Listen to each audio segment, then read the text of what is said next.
ఈనాటి మున్నూరు కాపు ఆత్మీయ సమ్మేళన కార్యక్రమ నిర్వాహకులు, సభాధ్యక్షులు, మిట్పల్లి పట్టణ కాంగ్రెస్ అధ్యక్షులైనటువంటి సోదరుడు జెట్టి లింగయ్య గారు, కార్యక్రమ ముఖ్య అతిథులు, మనందరి ప్రీతమ నాయకులు, వేములవాడ శాసనసభ్యులు,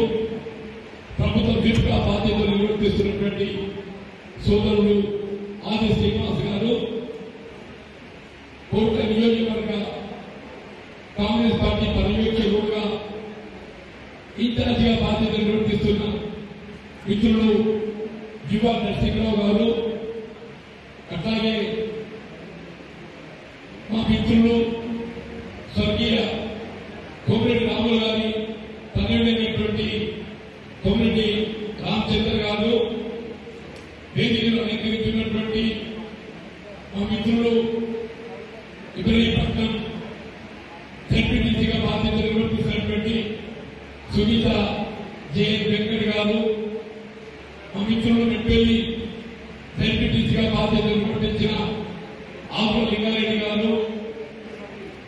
ఇబ్రహీంపట్నం జిల్లా పరిషత్ సభ్యుడిగా బాధ్యత నిర్వర్తించినటువంటి కొక్కు పురుషోత్తం గారు, నల్లాపూర్ జిల్లా ప్రజా పరిషత్ అధ్యక్షుడిగా బాధ్యతలు నిర్వర్తించిన నాన్న రాజరెడ్డి గారు, కోరుట్ల ప్రాంతానికి చెందిన శీలం వేడు గారు, ఇబ్రహీంపట్నం మాజీ మండల ప్రజా పరిషత్ అధ్యక్షులైనటువంటి సోదరుడు దేవేంద్ర గారు, కోమిరెడ్డి విజయ్ ఆజాద్ గారు, అశోక్ గారు,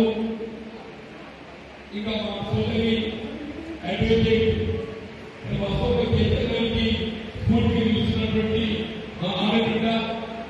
అట్లా వివిధ హోదాల్లో ఉన్నటువంటి మా మిత్రులందరికీ